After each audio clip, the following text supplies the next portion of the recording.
Talk about what Jim Rickards calls a third party that exists in the United States, not Democrats, not Republicans. I'm talking about the institutionalized rent seekers. So Jim Rickards, Senior Managing Director at Tangent Capital Partners, author of Currency Wars, is going to tell me who is in this party of institutionalized rent seekers and how are they sucking the economy dry? Well, before we get to the membership, Laura, it's probably good for the viewers to describe what rent seeking means. Absolutely. It's actually a technical economic term. It basically means an economic participant who takes more than they give. So Steve Jobs is not a rent seeker. Steve Jobs was enormously wealthy. Bill Gates is enormously wealthy, but they gave more than they took. They created wealth for society. They got their share, which is fine. Nothing wrong with getting rich as long as you're contributing more than you're giving. A rent seeker is someone who figures out a way to manipulate the system to extract wealth for themselves, but they give very little back or give nothing back. So they actually destroy wealth for society. So I identified, because the big issue in politics is the Democrats and the Republicans, they won't talk to each other. There's no bipartisanship. They can't get anything done. It's all stalemate. And why is that? And I said, historically, the parties could get along. You go back to Dwight Eisenhower. He was sort of a good liberal. He spent a lot of government money on education, technology, and infrastructure. John Kennedy, a Democrat, was very conservative. He cut taxes and stood up to communism. So the parties can get together, but there's something holding them back. These rent seekers in the Democratic Party, it's public sector unions who are double dipping, pumping up their last couple of years' pay so they can get inflated retirement benefits, retiring at 55 with lifetime medical, and the rest of America is working until they're 70 and paying their own way. On the Republican side, you've got Wall Street. You've got the banks, Jamie Dimon, Lloyd Blankfein, Goldman Sachs, et cetera. They figured out a rigged game. They're getting very wealthy. They're doing fine for themselves, but they're really hurting society with derivatives and risk. So if each party could get rid of the rent seekers in its own party, if the Democrats could separate themselves from the unions and the Republicans could separate themselves from Wall Street, leave the rent seekers to their own devices, I think liberals and conservatives could actually come together with some solutions. That's interesting.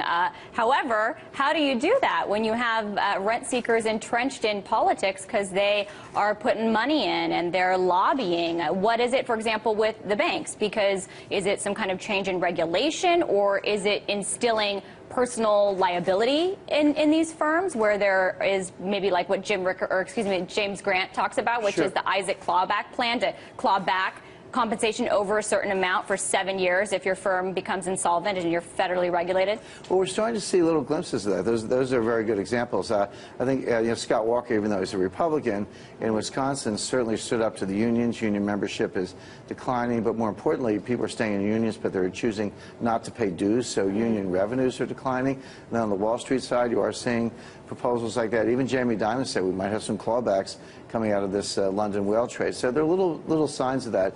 I'm also encouraged to take Rahm Emanuel. He's sort of everyone's favorite liberal, or if you're conservative, maybe at least favorite liberal. He's starting to stand up to the public sector unions in Chicago. After all, he's the mayor. He's in an executive position. He's got to make the budget work, and he's saying to the unions, enough already. So when you see conservatives standing up to Wall Street and liberals standing up to unions, that's a very positive sign. It means people understand that we have to create wealth, not kind of suck the economy dry.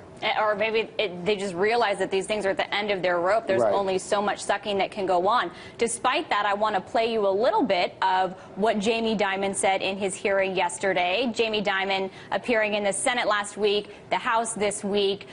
Lawmakers seeming bowled over by him. They didn't give him the hard time that some other people would. I would have preferred you were there questioning him. I would have had a few questions, right? Yeah. So this is why he was saying he does not agree with some kind of reinstatement of a Glass-Steagall type regulation or legislation. Let's take a listen. Sure.